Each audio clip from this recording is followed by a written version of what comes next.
Phil. Welcome to Meanwhile in the West, my weekly series where I take a look at what's making headlines in Western Australia by reading letters to the editor in my local newspaper, the West Australian. First up, Fresh View of Women, 4th of December 2014. WA Governor Kerry Sanderson says she's encouraged by initiatives such as the UN He for She campaign, which encourages men to speak out against sexism. Most laudable. However, until the dissemination of easily available pornography and internet games such as Grand Theft Auto 5 is curtailed, a seriously distorted image of women continues to be portrayed to impressionable young males, almost counteracting any other positive initiatives in gender relations. Stephanie Woods, Wembley. Oh, Stephanie, you often write in stuff about feminism, and I generally agree with you, but I think on this one you've got it kind of wrong. But first, so yes, we do have our first female governor. Now, unlike other places around the world, governor here is just a more or less a ceremonial title. It does have some constitutional powers, but is almost never used anyway. So really it's a sort of figurehead position. So, although it's not politically powerful, it is still appointed. They have some cultural influence, and they come out and say things, and recently she's come out and said some things that are pro-feminist and in support of particular initiatives, sort of feminist initiatives, which is all good and well. Now, on the matter of Grand Theft Auto 5, so what's happened is there was a protest and a petition put together to try and get the retailers, Target and Kmart, which are our sort of middle-of-the-range sort of department stores. So these are, not Walmart, better quality than Walmart, but certainly not top-of-the-range department stores, not to sell these products. The petition gathered a number, because on the basis of the sexism inherent in Grand Theft Auto 5. So apparently there's, I wouldn't be surprised, I've played other games in the series and there's often rampant misogyny in it. And so there was this petition to get them to pull it. Now, and they did. So the petition was successful. Target and Kmart both decided to pull Grand Theft Auto 5 from their shelves. And much has been made in this on both sides. So the people arguing against it were arguing on the basis that Grand Theft Auto 5 is this, horribly sexist game, whatever. The problem here is that, firstly, it is R-rated here. So we have an R rating for video games where you have to be 18 or above to purchase them. So that means that the condition of it being sold here is that simply that children were not allowed to buy it. Now, I'm not trying to pretend that they can't get access to it, but generally speaking, the rating system here has worked fairly well, and it has limited children's exposure to these games. So the game itself was available for adults, and it's certainly no more misogynistic than half of the rest of the stuff that's floating around as an R rating. I understand if the argument had been, and I would have accepted some merits of this, that Target and Kmart in particular have a family-friendly image, which they do. They cultivate a very family-friendly image. They target children. They have large toy sections. They are not a sort of a general games retailer in that sense. They do very much target children.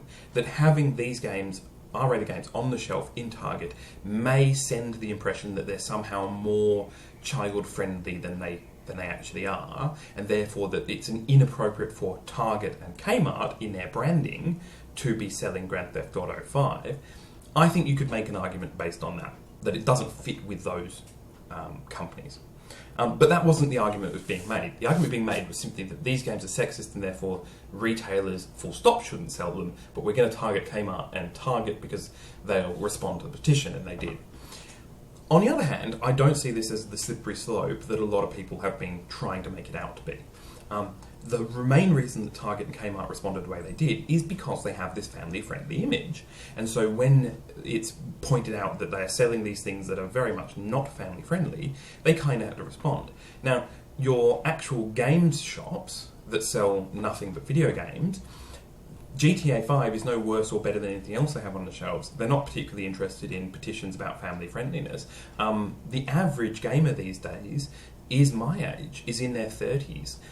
Children don't make up the bulk of gamers, and they certainly don't make up the bulk of gamer spending. So those people who are spending the most money in particular are people my age, people who have jobs and do enjoy gaming as a hobby, and therefore have large amounts of disposable income to spend on it. And so there is a market for things like GTA 5, and so no matter it would take a hell of a lot more public pressure to get these things pulled.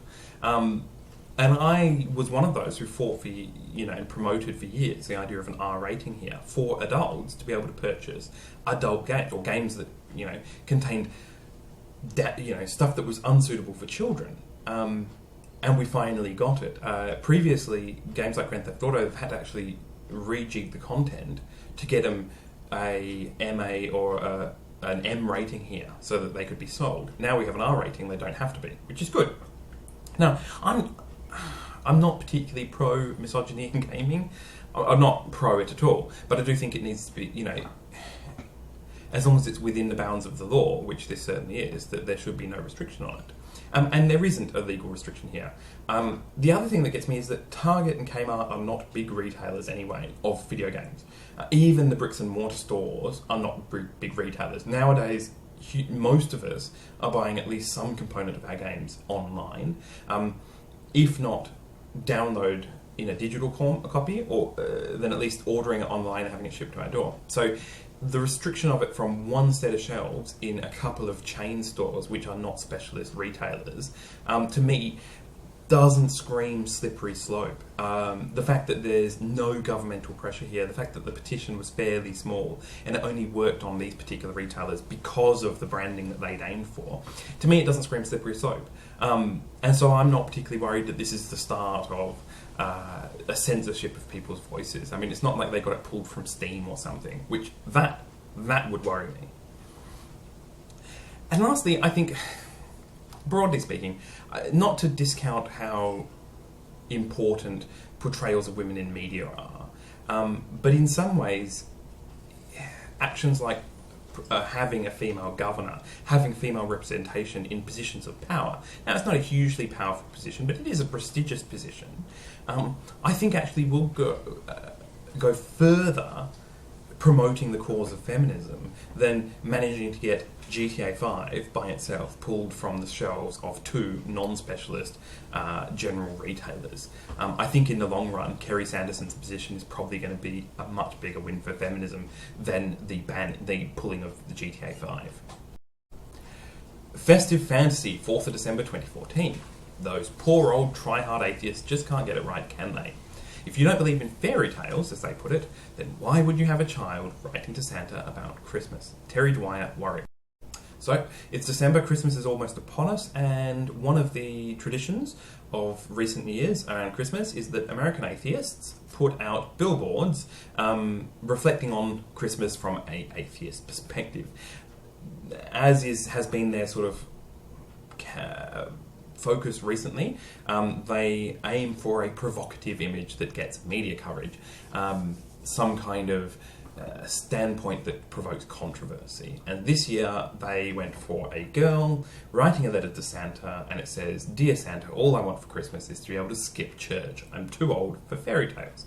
And as this letter writer points out, it seems a little incongruous that somebody who doesn't want to go to church because they can see that religion is a fairy tale is still writing letters to Santa. That struck me as a little incongruous. I mean, you can justify it, it's possible. You could reinterpret it as the girl knows that she's writing the letter to her parents, because most kids work out that it's the parents who give the gifts, not Santa anyway. But it is a sort of you would have hoped they would pick that up when they were putting together this billboard. But, as everybody universally points out, the billboards that American atheists put up are bloody ugly. They can't seem to find a decent graphics designer to help them put together their billboards. So I'm not kind of all that surprised that such a sort of glaring sort of logic hole has slipped through their editing process. But, I quite like the billboards personally. I like the fact that they're controversial and they stir up trouble and they accuse religious people of having fairy tales. I quite like that there's that voice out there in America. Interestingly, I was kind of looking at stats for Australians and church attendance, because I was kind of interested. I have family members who are Catholic, and they disparagingly talk about the twice-a-year Christians, the Christians who go to church on Christmas and Easter only. And I was kind of interested in what the actual rates of attendance are. And so, here's the interesting. About 2/3 of Australians identify as Christian. So if you ask them, what religion are you, they're Christian. Now, church attendance is much lower than that. Regular church attendance is about 10%, which means that about 50% of Australians identify as Christian but don't go to church regularly. Fair enough. at Christmas, church attendance is about 20%. So about twice as many people go to church at Christmas than normal attendees. But that means that it's only 20% of people out of the 60-odd% who say they're Christian. So twice as many people identify as Christian but don't go to church, even on Christmas, which you've got to say is one of the two big times. So these people are basically people who never go to church. So the majority of Christians, more than twice as many of Christians, never go to church. And really, you'd have to say are probably close to being cultural Christians. The other interesting fact I found is that while 20% of Christians, 20% of Australians go to church on Christmas, only 15% rate religious aspects as an important part of Christmas. Which means there's a 5% of Australian people who are Christians who go to church at Christmas but don't think that religion is particularly important at Christmas time. And I suspect those are the people who get dragged along by their mother or mother-in-law or whatever. I mean, even here, even the Christians here in Australia don't think of Christmas as being a religious holiday. The vast majority of them still think of Christmas as secular, like the rest of us. Makes me feel glad to be Australian. Think Thrift, 6th of December 2014. Shop smart, people. On Thursday, I needed lemon juice to make plum jam, so off to my local IGA, and I picked 6 reasonable-looking lemons. That will be $8.11. What? For 6 lemons? So I put the lemons back and got a bottle of lemon juice for $2.54. Limes aren't any cheaper. I bought 4 little limes once, and they wanted me to part with $7.11. Just saying. Tanya Briscoe, bin do. It's good to see the big issues finally getting good coverage in the Letters to the Editor page. The price of lemons and limes has gone unexamined for too long in this state. More seriously though, I think this is reflective of a sense of entitlement that we've gotten used to here, that we can simply walk into a shop and buy at a low price any fruit or vegetable that we want, regardless of whether it's in season or anything else. I mean, if you think about lemons and limes, they are not a particularly popular fruit. They only have a few uses, and most people want them only for their juice. And lemons and limes are perishable, whereas bottled lemon and lime juice pretty much isn't. And so supermarkets find it much more convenient to stock bottled juice. It's also much cheaper, the processing, etc., etc. So the fact that, on one level, what this person is expecting is that these supermarkets will maintain a stock of lemon and limes, which are perishable items that are not very popular, so that at risk basically having them spoil, have to be thrown out, on the off chance that her once-a-year jam making, so that she can trot down to the local supermarket and pick up some lemons. I mean, it's that sense of entitlement that we've kind of come to expect, because the supermarkets have gone out of their way to try and provide us with everything that we wanted. We've kind of accepted that as normal, and we've become so affluent. When she says, "Oh, it's $8 for 6 lemons," well, number one, $8 is not all that much for 6 lemons. That's about $1.50 a lemon, which sounds like a lot, but in modern Western Australia is not a whole lot. If you wanted your once-a-year jam making and you wanted some lemons, $8 is not a huge amount. The other thing is, I suspect that what's happened is that the price of fresh lemons, say, in Western Australia, has maintained sort of been fairly constant, or perhaps has gone down slightly in real terms over the last 40 years. So in 1970, I suspect that 6 lemons would have cost you, in real terms, probably the same amount, if not more, to get hold of.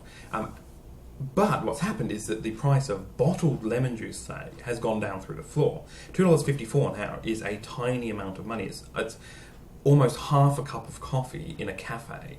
It's a staggeringly small amount of money. So I suspect that what's happened is, over the last 40 or 50 years or whatever, that our ability to process lemon juice, to preserve it and to ship it and get it to stores and things like that has gotten so much better that the prices of almost everything have gone through the floor. So when you look at, say, in the 1970s, what proportion of household income was going on food versus now, and if you were to buy the same things as you did back then now, cook the kind of foods, etc., rather than buying ready packaged, I think you'd find that actually things are much cheaper now. It's just that we're so used to them being cheaper that we complain when they're not dirt cheap. Next up, What pain? 9th of December 2014. Only this year, I have witnessed Western Australians in their droves to pay upwards of $500 to watch the Rolling Stones and pay large sums to see dozens of other artists and shows, as well as queue to purchase the latest Apple iPhone and recently Krispy Kreme donuts. Yet now they are reacting with anger about a proposed additional $80 a year road tax because they're doing it tough and it will hurt them. I'm finding that extremely hard to believe. Pete Bell Balcatta. Well, first of all, you're probably conflating two groups of people. Those people who are willing to pay and able to pay $500 to go and see the Rolling Stones or Katy Perry or whoever else has come here, or who are buying the latest Apple iPhones, probably aren't the same people, by and large, who are complaining about the $80 a year proposed road tax that they're trying to bring in. Especially if we think about it in terms of the newspaper. So the people who are writing in letters to the editor in this newspaper are not buying iPhones. They are pensioners. They are old, skewed much more towards old people, pensioners on fixed incomes, people who are not particularly interested in technology. So the people who are writing in and complaining about $80 a year probably to some extent would feel that because they're not the people who can afford $500 concert tickets. That said, there will be some people who are throwing around money like, concert tickets and iPhones who resent any kind of government increase in taxes on them and would be complaining about it. And so that's the other thing, is most people don't see taxes on car ownership, say, in the same way they see concert tickets. So even though a concert ticket is expensive, most people see that as they get value for money. The people who are buying it go, yeah, that's worth it to me. I've saved up my $500 and I choose to spend it on that, on an iPhone, say. Whereas this tax is being imposed on me and I don't see what benefit I get from it. Debatable whether or not, if they understood that it paid for, say, roads and infrastructure, whether they would feel any better about it. They probably wouldn't. But the other thing is that this tax is worthy of opposition, even if you can afford to pay it. Basically, it's proposed as a congestion tax, but all it is an extra $80 a year on registration for vehicles. So every vehicle, $80 a year, whoever pays the registration on it. But it's being branded as a congestion tax. I mean, it's not a congestion tax. It'll do nothing to remove the number of cars from the road, except for that tiny number of people for whom an extra $80 a year will suddenly make their car ownership too expensive, and then they'll go from having a car to not having one. But that will be an absolutely very small number of people. Almost everybody who has a car will be able to cope with an extra $80 a year. They'll have to give up other things, or it will break their budget in other ways. But $80 a year isn't going to convince them that go from, yes, I can own a car, to no, I can't own a car anymore. So it's not going to remove cars from the road. What it is essentially supposed to be paying for infrastructure. I don't think it's well justified on that. And if that is actually what they want to do, I think they need to market it better. I mean, I'm all for getting people to stop using private cars as their sort of main mode of transport and getting them into other ways of transport, public transport, cycling, walking wherever possible, things like that. But this tax isn't the way to do it. And so opposing this tax isn't just about sheer selfishness of I don't want to pay an extra $80. Lastly, we need safety laws, 9th of December 2014. It's my belief that more toddlers die in driveway runovers than drown in home swimming pools. Alarming trend in driveway runovers, news 8th of the 12th. Why are we not making it illegal to have a driveway that is not fenced off and separated from the house like mandatory pool fences? And ban doors that, as the article mentions, open directly from the house into the garage. Laws for swimming pool isolation fences were rammed down our throats and enforced with an iron fist. I'm not holding my breath to see similar zeal over the driveway issue. Gary Carter, Leeming. Unlike you, Gary, I was not content to simply have a belief about these things, so I just did a modicum of research. And it turns out that, basically, over the last 10 years or so, when we've been collecting stats, about 6 toddlers, 0 to 4, I don't know if that counts as toddler, is about right? About 6 a year, Australia-wide, have died as a result of being run over in driveways, on average. In the same time period, about 3 times as many, about 17 toddlers a year, have died drowning in pools. So even the raw numbers will show you that pools are killing 3 times as many toddlers as driveways. The other point is that you can't just compare them like that as well, because you have to realise that, as you say, there are very strict safety standards on residential pools. And so residential pools are still killing 3 times as many toddlers as driveways, despite having all of these safety features. So if we didn't have those safety features, pre-bringing those in, the rates at which toddlers were dying were much, much higher again. So if you compare just a driveway to just a pool, the pool is still going to be killing far, far more toddlers. Even with the safety fences, we still haven't got it down. And the other thing that we have to think about is access. So most toddlers live in a house with a driveway, but don't live in a house with a pool. That is, pools are less common than driveways. Also, most toddlers, therefore, toddlers generally have better access to driveways. They spend more time in and around driveways than they spend in and around pools. So if you think about it in terms of access like that, pools are even more dangerous. So for every hour that a toddler has access to a pool, they're at far higher risk of dying than for every hour they have access to a driveway. And so on that basis, pools should be heavily regulated. The decision to have these, as you say, to ram down your throat and enforce with an iron fist these safety regulations on pools was made based on the data that pool usage in Australia was killing lots and lots of people, young people and toddlers in particular, and that these safety restrictions were essential for reducing the number of deaths. I mean, it wasn't somebody's just crazy idea. On the other hand, what we've seen is recently, only in the last year or so, and in WA, a uptick somewhat in the number of toddlers being injured in driveways. So again, this is not deaths, because actually the stats haven't come out yet, so we don't even know whether this represents a significant tick. But there certainly has been an increase in the number of injuries caused by driveways being treated in our children's hospital in metropolitan Perth. That's the only sort of data point we have. And based on this, there's some speculation that we might be seeing an increase in the number of these accidents. Now, I suspect that if this is shown to be a thing, that this is actually legitimately what's going on, that it's caused by unsafe driveways, that it is a significant issue, I suspect we will see regulations around building codes for how to build new houses with driveways. I suspect that's exactly what we will see. Probably won't be enforced with the same power, because we're probably not going to see the same number of deaths. And also because they're much more preventable. Because unlike, the problem with pools is that toddlers die because parents are inattentive, whereas toddlers die on driveways because parents run them over. It's a more active thing, and therefore the solution with pools is that we can't make parents more attentive, so we put physical obstacles to try and prevent toddler deaths. With driveways, the solution is to convince parents to drive more safely. That really is.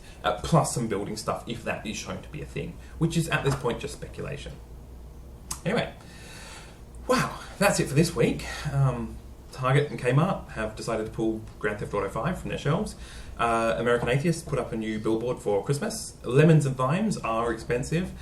Proposed congestion tax isn't actually a congestion tax, and driveways are safer for toddlers than pools. I feel much better having had a rant. I hope you're all doing well, and I'll see you next time when we find out what's happening in the West. See ya.